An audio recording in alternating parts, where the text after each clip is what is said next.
While disposing of the barbecue leftovers into the trash, I froze mid-motion.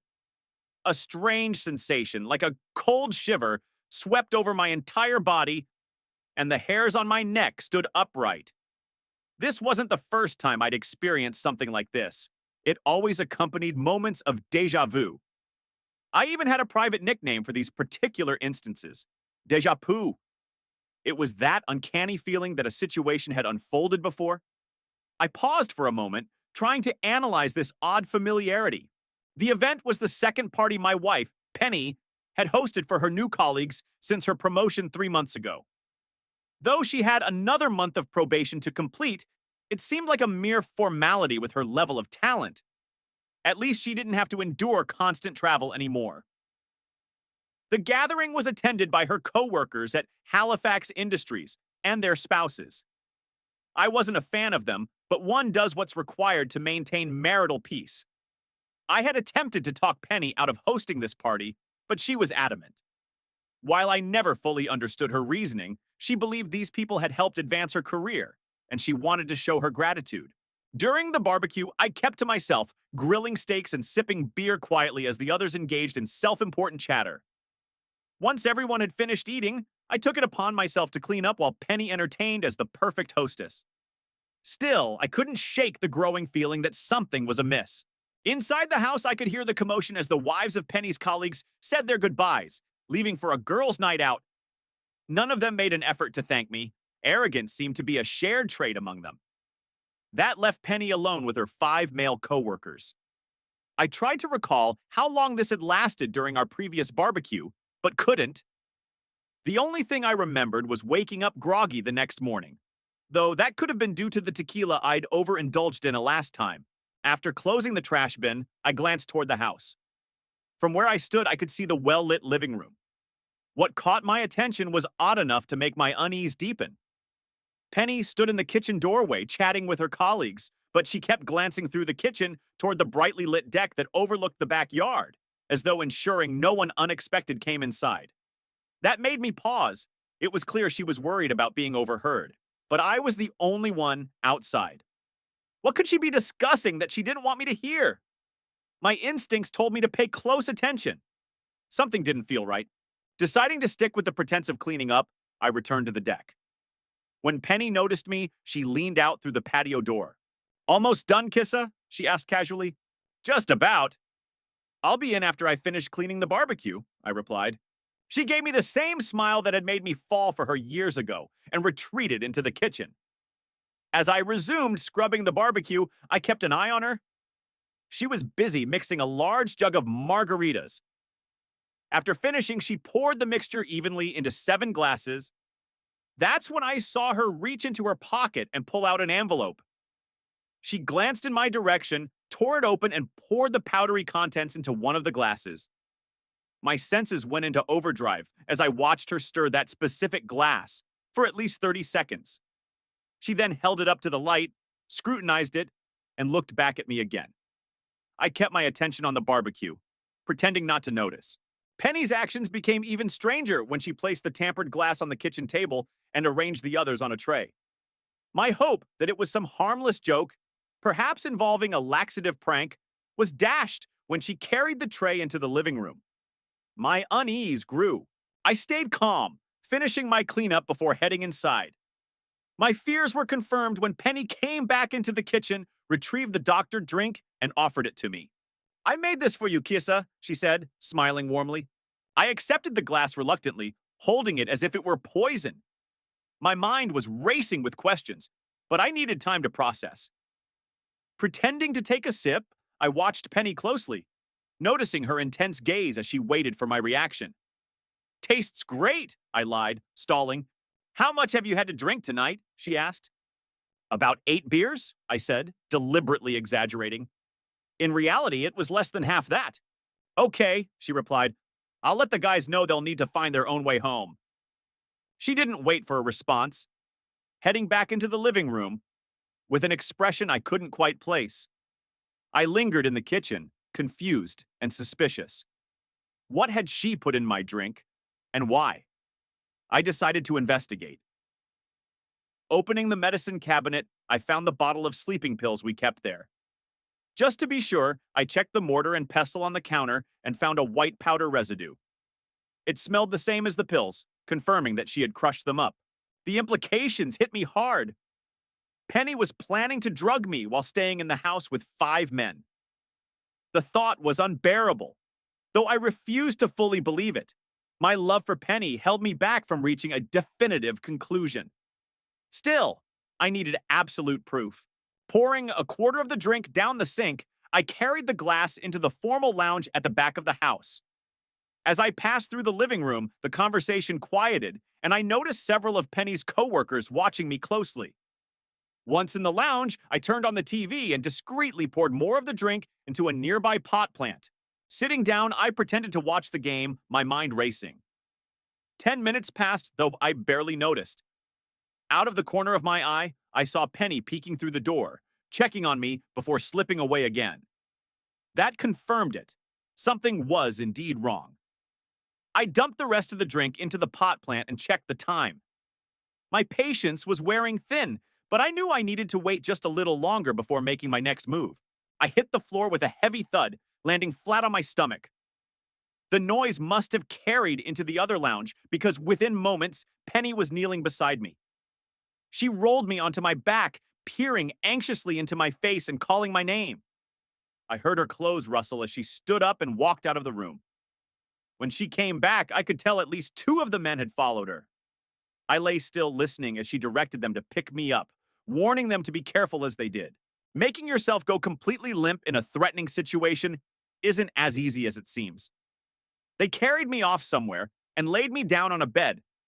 Since we hadn't climbed the stairs, I figured they'd taken me to the spare room downstairs. The situation was deteriorating quickly. I could sense all 3 of them still in the room with me. "I'll be along in a moment. I just need to make him comfortable," Penny said. I heard their footsteps retreat, muffled by the carpet as they left the room. Penny began untying my shoes and slipping them off, then unfastened my belt and loosened my shirt. She leaned in and kissed my cheek, whispering softly, "I'm sorry, Kissa. I love you, and I hate that it had to come to this. I promise this is the last time." The door clicked shut behind her, not quietly, as she clearly believed I was fully unconscious. My growing certainty about her betrayal leaped from 99.9% to 99.99%. I sprang up and pressed my ear to the door, listening for a few seconds before carefully cracking it open. Laughter and giggles drifted down the hallway, but what concerned me more were the sounds of multiple footsteps heading upstairs. There was nothing upstairs except the bedrooms and bathrooms. I gave them a full minute to ensure no one lagged behind before quietly following. At the master bedroom door, my heart was pounding so fast and hard it felt like it would burst. I waited there, trying to calm down. But the sounds from inside were doing nothing to lower my pulse. Steeling myself, I inhaled deeply and pushed the door open just a crack. That last shred of doubt dissolved instantly. It was like my love for Penny waved goodbye as it abandoned me altogether. Through the small opening, I saw Penny, completely naked, lowering herself onto one of the men lying on the bed. She began moving up and down, her motions deliberate. The other men were finishing undressing, and one of them caught her attention next. The raw desire in her voice as she spoke made my stomach turn. Overwhelmed, I backed away and left the door slightly ajar in my haste. I ran downstairs, stumbling into the kitchen where I vomited into the sink. After wiping my mouth, I wandered into the lounge, numb and aimless. Before I even realized what I was doing, I found myself at the gun safe, holding my snub-nosed .38 revolver in my hand. The cold metal against my clammy palms jolted me out of my haze. Was Penny worth killing for? Without a doubt. But was she worth dying for or spending the rest of my life in prison for? No, that clarity grounded me. If I confronted them upstairs with the gun, I couldn't trust myself to stay composed. On the other hand, if I went up there unarmed, I'd likely end up hospitalized, considering their animalistic behavior. Neither option was acceptable. I needed a third way, one that would ensure both pain for everyone upstairs and freedom for me. I sank onto the couch, desperate to make sense of everything. Memories of how I met Penny flooded back. It had been 7 years ago under tense circumstances. Driving down a deserted country road, I'd passed two parked cars. A quick glance revealed a small woman surrounded by three men. Something about the scene didn't sit right with me, so I turned around and drove back. As I pulled up, two of the men approached my car, insisting that everything was fine. But the woman still looked uneasy. Ignoring them, I walked toward her and asked if she was all right. She immediately stepped close to me, clearly seeking protection. She explained that she'd run out of fuel, her phone battery had died, and the men had stopped to offer help. Despite knowing I was putting myself at risk, I told the men I'd take care of things and suggested they leave. After exchanging glances, they got into their car and drove off. Both Penny and I were visibly shaking as we watched them go. Long story short, I gave her a ride to the nearest gas station, where we filled a jerry can and returned to her car. To ensure her safety, I followed her home. She insisted I join her for dinner the next evening as a thank you. 7 months later, we were married. From that day on, she called me Kissa, short for knight in shining armor, while she dubbed herself Diddy, short for damsel in distress. Over the years, my damsel needed saving more times than I could count, often for running out of gas. It happened so frequently that I kept a full jerry can ready in the garage. No amount of teasing or scolding ever convinced her to check her car's fuel gauge. Until now, I'd believed we were a happy couple, despite not having children yet. We'd only hit one rough patch, about 4 months ago, when Penny became moody and withdrawn. When I asked what was wrong, she said she was tired of constant travel and mentioned a supervisor position opening up at work. She seemed eager to apply, and I encouraged her, thinking that less travel might mean we could start a family. Were there signs in our love life? None that came to mind. If anything, her frequent absences had kept our relationship exciting far longer than the typical honeymoon phase. Whenever things began to feel stale, our open communication and shared fantasies always brought us back together. I landed with a hard thud on the floor, sprawled on my stomach.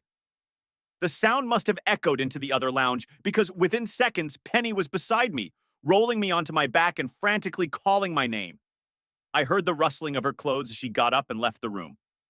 A moment later, she returned, this time with at least two of the men. She directed them to pick me up, urging them to handle me carefully, as they did. It's not easy to make yourself go completely limp, especially in such a tense situation, but I managed. They carried me somewhere and placed me on a bed. Since we hadn't gone upstairs, I knew it had to be the spare room on the ground floor. Things were not looking good. I could feel all three of them still in the room. "I'll be with you shortly," Penny said. "Let me just get him comfortable."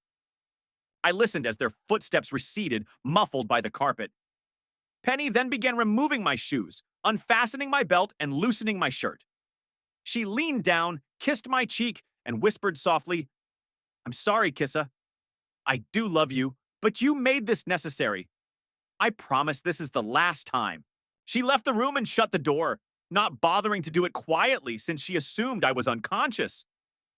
My suspicion, already at 99.9%, jumped to an unwavering 99.99%. I quickly got up and pressed my ear to the door, listening for any movement. Hearing nothing, I carefully opened the door a crack. From the hallway, I could hear laughter and giggling, but the sound of footsteps ascending the stairs was far more alarming.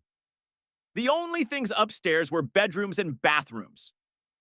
I waited for a full minute to ensure no one lingered before quietly making my way up after them.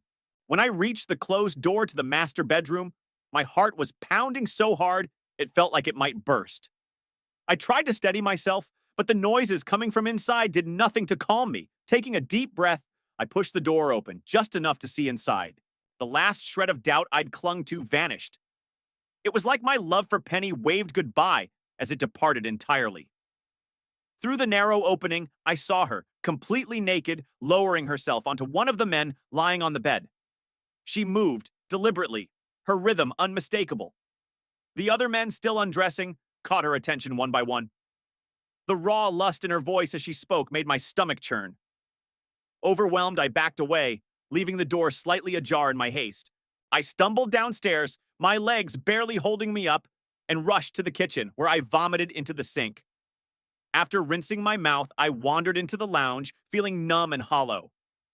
Before I even realized it, I was standing in front of my gun safe, holding my snub-nosed .38 revolver. The cold weight of the weapon in my clammy hands jolted me back to reality. Was Penny worth killing for? Without a doubt. But was she worth dying for or spending my life in prison for? No. That realization steadied me. Storming upstairs with a loaded gun would almost certainly end in violence, and I couldn't trust myself to stay in control. Going up unarmed, on the other hand, could leave me at the mercy of their animalistic instincts. Neither outcome was acceptable. I needed a better solution, one that ensured they all suffered but left me free. I collapsed onto the couch, my mind racing. Memories of how I met Penny flooded back. 7 years ago, I'd been driving down a quiet country road when I passed two parked cars. A quick glance revealed a petite woman surrounded by three men. Something about the scene seemed off, so I turned around and drove back. As I pulled up, two of the men approached my car, insisting everything was fine. The woman, however, looked visibly uncomfortable. Ignoring them, I walked over to her and asked if she was okay. She immediately stepped closer to me, clearly seeking protection. She explained that her car had run out of gas, her phone had died, and the men had stopped to help. Despite the obvious risk, I told the men I'd handle the situation and suggested they leave. After exchanging glances, they reluctantly got into their car and drove off. Both Penny and I were trembling as we watched them go. Long story short, I took her to the nearest gas station, where we filled a jerry can and returned to her car. To ensure her safety, I followed her home. She insisted I join her for dinner the next night as a thank you. 7 months later, we were married.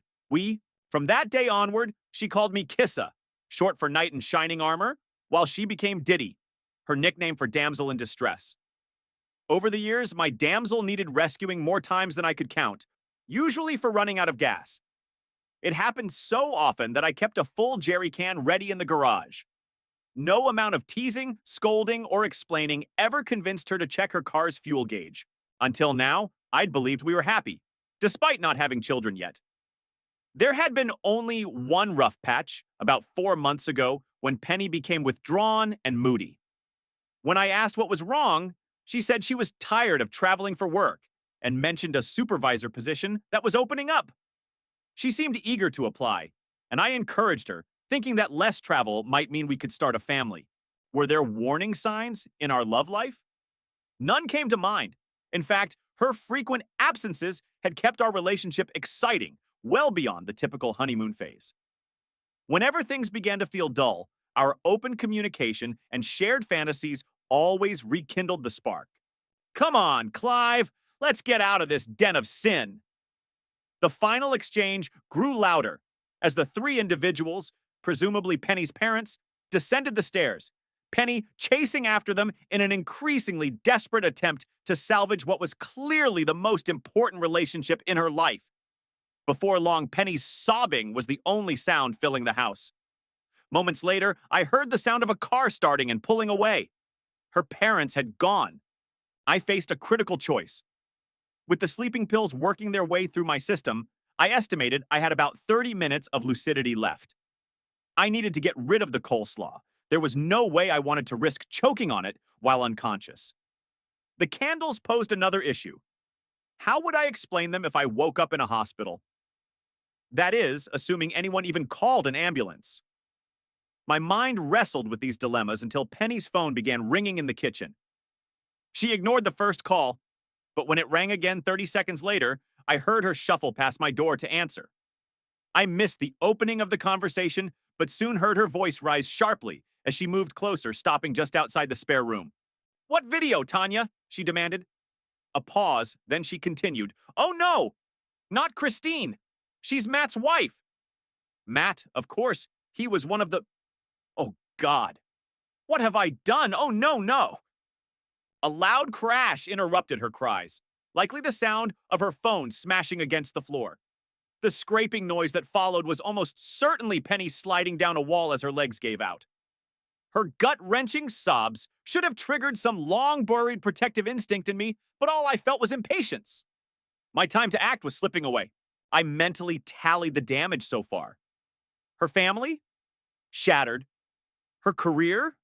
Over.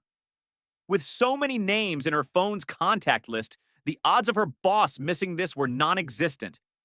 Penny had almost certainly lost her mutual friends with me. There was no way they'd stand by her once the story of her betrayal spread. Let's go, Penny. You had one viable choice left: wake me up and beg for forgiveness. Or at least call for help. My grogginess deepened as I considered swallowing the remaining coleslaw when I finally heard movement. The sound of someone standing reached me, followed by the creak of the door opening. Light spilled into the room from the hallway. Penny must have noticed the vomit-stained pillow or caught the rancid smell because she let out a sharp squeal and rushed to the bed. "Dave! Dave! Wake up!" she cried.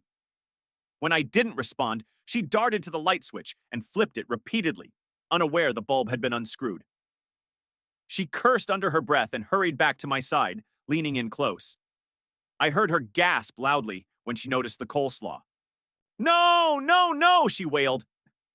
Her tequila-tinged breath fanned across my face. I tightened my arm slightly and clamped it to my side, ensuring my skin felt cold and lifeless to her touch. She tried and failed to find my pulse. Then, just like they do in movies, she leaned down to check for breath against my mouth. I held mine and hoped the overpowering stench of vomit masked any lingering odor from the coleslaw, or that she'd simply chalk it up to our earlier dinner. I felt a tear splash onto my face. Resisting the urge to flinch or wipe it away, I lay still. Penny's sobs grew louder as she rushed to the other side of the bed to check for a pulse in my other arm. But again, she found nothing. Her reaction surprised me. A low moan built into a gut-wrenching groan, culminating in violent vomiting. Whether it was the sight of my stomach's contents or the realization of her perceived actions, I couldn't say.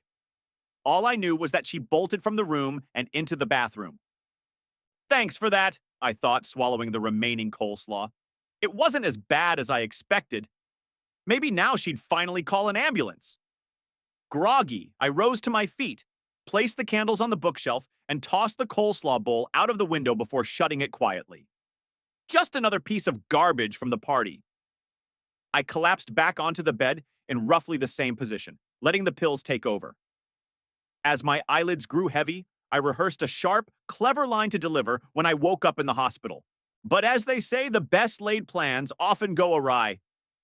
My awakening was nothing like I had imagined. I felt groggy and disoriented, realizing I was still in the spare room. Sunlight streamed through the window. It was broad daylight. Penny was nowhere to be seen. I shivered uncontrollably and staggered through the house, only to find it empty. That coward had run off. If you want something done right, you've got to do it yourself. I decided to call the police's non-emergency line, but not before making coffee. Hopefully, it would alleviate the headache clawing at my temples. Maybe taking 4 sleeping pills had been overkill. As I sat at the kitchen table, my attention was drawn to 4 sheets of paper among the leftover party debris.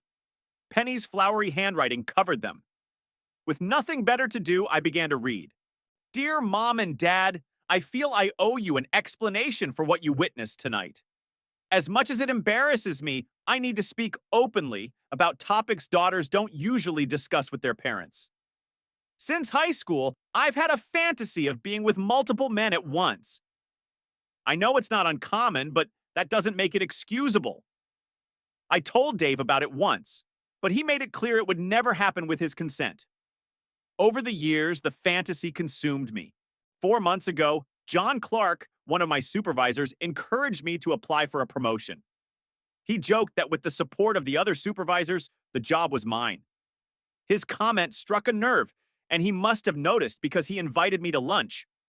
For reasons I can't fully understand, I confided my fantasy to him. I was desperate for the promotion to avoid traveling so much. Somehow the idea of sleeping with all the supervisors became acceptable to me. Initially, they demanded 6 sessions, but I negotiated it down to 3. Can you believe it? I actually negotiated. Bitter disgust filled my mouth as I sipped my coffee. Negotiated it down to 3? Did she expect praise for that? Even 1 session was a betrayal too far. The guys supported me and I got the promotion. A week after it was officially announced, we told everyone we were heading out for a celebratory lunch. In reality, though, we went to a motel, the letter explained. That particular session was a mess. We were interrupted halfway through because of a noise complaint. Her words felt like a dagger to my chest. A noise complaint? After what I had heard last night, I could only imagine what caused it. For a moment, I considered stopping right there and abandoning the letter, but I had already gone too far. What else could she possibly write to hurt me further? So last month, we arranged another session, this time at Dave's in my house, Penny continued. The guys planned a girls' night out for their wives and girlfriends after a party at our place. Dave doesn't travel, so John and I came up with the idea of slipping sleeping pills into Dave's drink. Once he was out cold, we had our session. I could already anticipate the rest. Tonight was supposed to be the third and final session, she confessed. When you caught me, Dave was meant to be fast asleep in the guest bedroom. I know what I did to Dave was horribly wrong, but at the time, I told myself it was his fault for not supporting my dream. I justified it by thinking he was benefiting from the arrangement. The promotion meant more money and less travel for me. I also told myself it was harmless for me to explore this fantasy since it didn't mean anything to me, just living out a dream. I believed I could still give Dave all the love and affection he needed and that he couldn't claim he wasn't happy with me. But now, I realize how foolish and selfish those excuses were. I never considered the risk I was putting Dave in, and now he has paid the ultimate price for my selfishness. What you saw last night was supposed to be the last time I cheated on my husband. I don't know how I'll live with myself knowing I killed a man who once saved my life. Please know I deeply regret my actions and apologize for the shame I have brought upon our family. I placed the letter down, realizing it sounded very much like a farewell. She really had gone. I reached for the next sheet of paper, which was addressed to the management and staff of Halifax Industries. I take full responsibility for my behavior and apologize for the disgrace I have brought upon the company. It was brief and to the point. I stacked it on top of the letter to her parents and grabbed the next one. This one was addressed to the wives and girlfriends of the men she had been involved with, to the wives and girlfriends of JN and the others. Although only partially my fault, I fully accept responsibility for the damage my actions will undoubtedly cause to your relationships. I apologize sincerely. There was still one more piece of paper. Who else could she feel the need to explain herself to? It couldn't be me. She thought I was dead, according to the letter to her parents. I was wrong. To my dearest Dave, my knight in shining armor, it began. You have been the love of my life since the moment you rescued me all those years ago.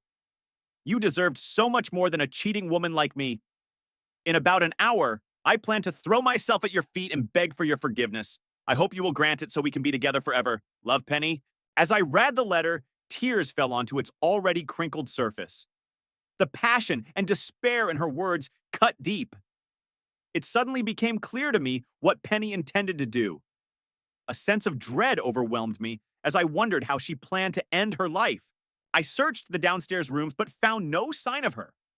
My legs were shaky, but I took the stairs two at a time, checking our bedroom, the ensuite, and the other rooms upstairs. She wasn't there.